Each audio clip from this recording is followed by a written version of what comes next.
Secularism, Bharat اور پاکستان۔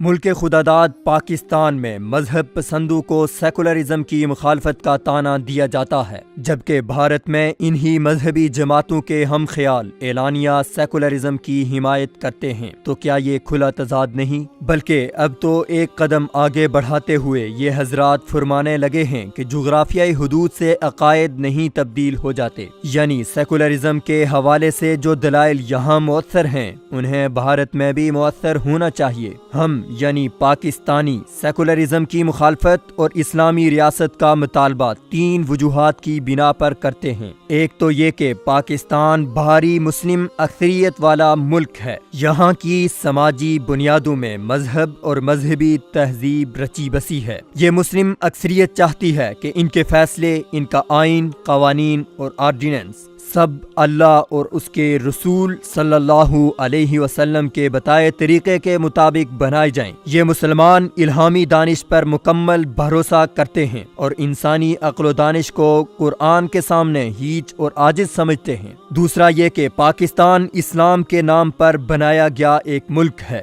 بنیادی مطالبہ ہی یہی تھا کہ مسلم اکثریتی علاقوں کو الگ کر کے ایک ملک بنایا جائے، جہاں وہ اپنے مذہبی قوانین، اسلامی کلچر اور نظریات کے مطابق رہ سکیں۔ اسلامی نظام ایک طرح سے پاکستان کے مطالبے کا ان بلڈ یعنی لازمی جز ہے۔ تیسرا یہ کہ آج کے عہد میں اسلام کے تصور علم، اخلاقیات، معیشت اور روایات پر مبنی ایک اسلامی فلاحی جمہوری ریاست قائم کر کے دکھانا بہت ضروری ہے۔ یہ ہم مسلمانوں کی بطور امت ذمہ داری ہے، مگر پاکستان چونکہ بنا ہی کلمہ طیبہ کی بنیاد پر ہے، اس لیے پاکستانیوں پر زیادہ بڑی ذمہ داری عائد ہوتی ہے۔ اس لیے ضروری ہے کہ پاکستان ایک اسلامی نظریاتی ریاست بنے جو یہ سب کام کرے اور ایک اچھا فلاحی عادلانہ اسلامی نظام پر مبنی معاشرہ اور حکومت بنا کر سب کو دکھائے۔ ان سب وجوہات کی بنا پر ہم سیکولرزم کی مخالفت کرتے ہیں کہ سیکولر ریاست میں مذہب کا کوئی عمل دخل نہیں، نہ تو کوئی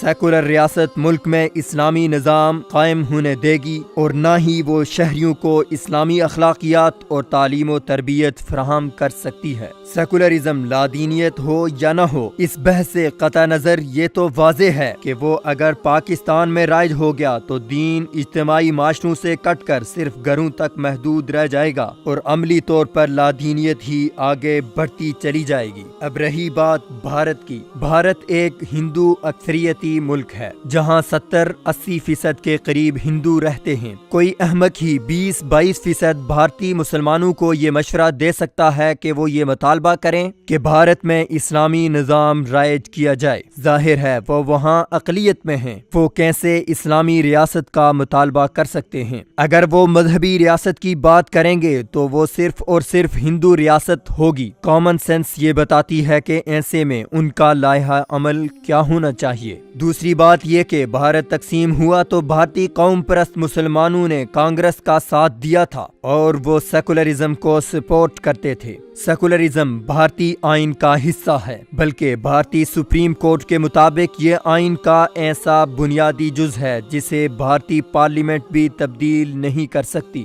تیسری بات یہ کہ بی جے پی کی شدت پسندانہ ہندوانہ پالیسی کے بعد بھارتی مسلمانوں کے پاس اور کیا آپشن رہ گیا ہے؟ وہ اقلیت میں ہیں، اس لیے ظاہر ہے بھارت میں اسلامی نظام کے نفاذ ہونے کا مطالبہ نہیں کر سکتے۔ انہوں نے مذہب کی بنیاد پر تقسیم کی مخالفت کی تھی اور سیکولر ریاست کی سپورٹ کی تھی۔ اب ان کے پاس ویسے بھی یہی ایک جائے عامہ اور آپشن بچا ہے۔ چوتھی بات یہ کہ اگر فرض کریں بھارت میں سیکولرزم آئین کا حصہ نہیں رہتا اور بھارت ایک ہندو ریاست بن جاتا ہے تو یہ صرف اسی صورت ممکن ہے اگر ہندو بھارتی ریاست مسلمان اقلیتوں کے مفاد کا تحفظ کرے، انہیں مذہبی آزادی دے، جبکہ حقیقت حال میں ایسا ممکن نہیں۔ پاکستان میں سیکولرزم کی مخالفت اور بھارت میں سیکولرزم کی حمایت یکسر الگ الگ ایشوز ہیں اور دونوں جگہ یہ موقف اختیار کرنے والے مسلمان اپنی جگہ درست ہیں۔ مثال کے طور پر اسے یوں سمجھ لیں